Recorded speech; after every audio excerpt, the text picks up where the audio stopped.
Од 63.018 корисници на мобилната апликација Стоп Корона, по 4 месеци нема откриено ниту еден случај на COVID-19, иако беше промовирана како една од главните алатки за помош во борба против коронавирусот и беше задолжителна за граѓаните.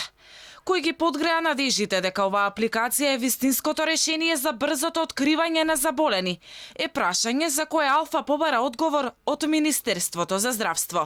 Оттаму се правдаат дека за неуспешноста на апликацијата причина бил малиот одзив од страна на корисниците. Владата на Република Македонија заедно со Министерството за информатичко општество и Министерството за здравство постојано прават напори во однос на едукација на населението за бенефитот кој постои од користењето на истата, но мораме да напомениме дека на апликацијата се инсталира на доброволна основа.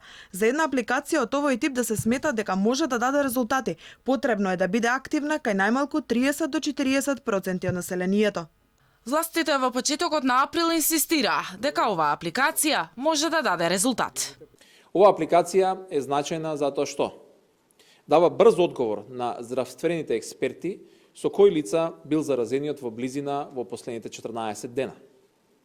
Помага да се информираат потенцијално инфицираните лица, за да им се дадат насоки за самоизолација, тестирање или лекување.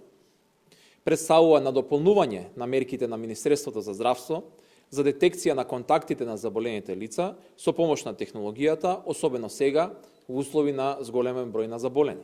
Во обидот да се натераат граѓаните на масовно користење на апликацијата, освен пациентите и вработените од јавниот сектор, беа под притисок да ја инсталираат Стоп Корона.